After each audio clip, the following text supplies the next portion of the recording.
Boy, howdy, boys and girls, men and women of all ages and walks of life. How are you? Hope you're having a wonderful, blessed day.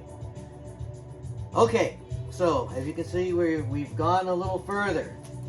I'm fooling around with this nut trying to get it just right. That's going to take a while. That's where, you separate the pros from the amateurs. I've been grinding, sanding, and filing, and just messing with this thing for a couple hours. Nothing you want to watch. It's pretty scary. Anywho's, yeah, I got a haircut. It looks ridiculous, but that's the way it goes. So I don't have to do it again for a while. Anyway, I got her strung up. She's kind of tuned a little bit. And of course, you can see I've got the strap tail piece on here. Got the claw in there. And I backed it out quite a ways. I don't know if I'm going to have to get maybe some longer screws, but I think these will be okay. I just hope they're still seated in there good. Anyways, so we're talking about guitar kits today, aren't we? Well, we have brought up the subject, but the subject is now on. Guitar kits, they're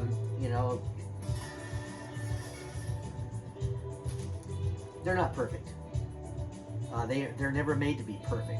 There are some that cost a lot more money than a good, like we talked about before, a good mid-range, like a Squire or a Epiphone or something.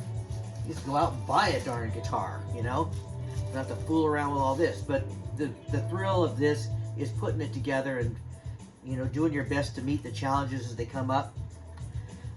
Anywho's, so here's something funny. Guitar kits, they do things so they won't get in trouble and won't maybe be copyrighted or get sued for having something too perfect or too this or too that. So here's one of the things. I noticed it on one of my other guitars I put together, but I never brought it up or mentioned it because it ended up being kind of okay. But you got to check this out. We all love a good whammy bar, don't we? Sure we do. Screws in nice. It's really loose. The threads are just really super loose. Who is gonna want to use a whammy bar that's that far off the guitar? And that's as tight as it gets. So that's kind of what you look at sometimes when you get a guitar kit and you're going along fooling around with it, and you come up and you think you're doing pretty good, and you put this thing on and you go, wow. So we're going to have to bend here. We may end up having to bend here too, but I think once it's down like there, it might be okay, but I'm not sure how to do this. If I was just going to bend something that's a solid piece of metal stock, who knows what kind of metal this is? I mean, the hardness or anything. So you couldn't just put it in a vise and beat on it with a hammer or get something and just pull it over, because it might just bust right here. So we're going to have to see. I've calling my motorcycle building buddy who does this kind of stuff, with heat and things like that. So I may end up having to heat it up here. And that'll be ugly, but that's going to be the way it's going to have to go. And I just had to laugh when I put it on there. It was just, but I tell you what.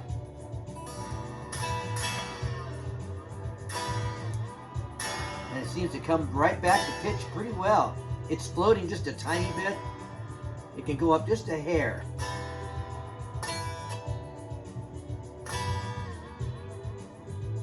So, when I was first putting it on here, this part here on these two studs did not want to seat. It was all over the place, up, down.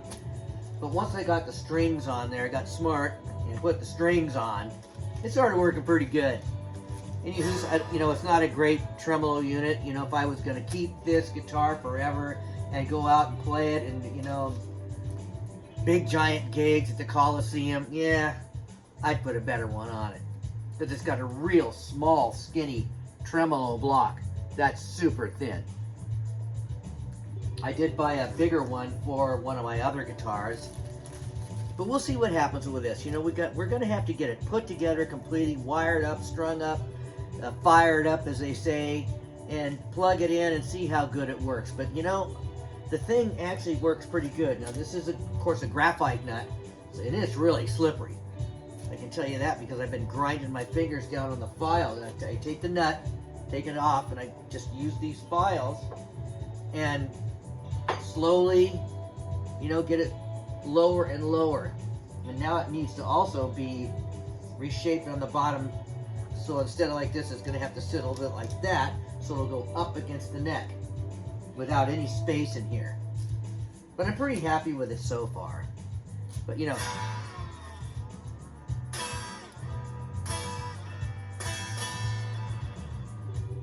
so that's kind of what I was doing today. And you know, just another of the things, the little things you run into with sometimes with the guitar kit. You know, they're just not made perfect, and they have to do little things to make it so it won't be perfect. You know, they don't want old Paul Reed coming around and going, "Hey, we don't do that." You know, we do this. That's pretty ridiculous. And this is just a short video to have fun. I see I am making progress. I'm still waiting on those darn pickup rings, or I'd be working on the wiring, but there's no reason to have that until you got the rings to know exactly where to place your screw holes, because we don't want to put those, we don't want to use a different pickup ring like the ones that come in this kit, because we aren't going to use these ones. And if the other holes are just a tiny bit off from these holes, and they're pre-drilled in here already, you know, then you'd have to figure out some way of changing that. I don't think they really are. I think most of these things are pretty darn universal. But you know, you get these kits from you know where, and you just never really know. They do a lot of stuff. We do stuff in inches and, you know, feet, and they do stuff in millimeters and meters and stuff, kilometers. So it's a little bit different. Anywho's, I hope you guys once again are having a blessed day. Let's make sure and pray for our country, our great country. Get back on track, like I've stated a bunch of times before. We're just in the middle of this bizarre meltdown. You know, I really don't understand why people don't want to work. You know, my whole life, if I wasn't working and didn't have a job, I was freaking out. I wanted to work, you know? And I had some pretty darn great jobs in my lifetime. I've been really lucky. Had a couple crummy ones, but you know, for the most part, they were pretty good. I became a journeyman sign maker, electrician, became a pro truck driver for a number of years. So, you know, worked at an airport on jets and airplanes and stuff. It was just interesting stuff, and it was fun. Anywho's, I'm still slow. Thanks, Robert. And you'll see me in the next installment. I don't know how soon that will be. I just want those rings to come in so I can put these pickups in here and wire this guitar up. And I am going to have to enlarge these holes because I'm going to go ahead and put some good pots in here. Some nice Bourne's pots I've got. They're a lot bigger, a lot more robust. And they're going to work a heck of a lot better than those little itty-bitty dime-sized things. Anywho's, let's wrap her up. Let's have a great day. And I will see you guys later. Bye-bye. Loop number 27 today.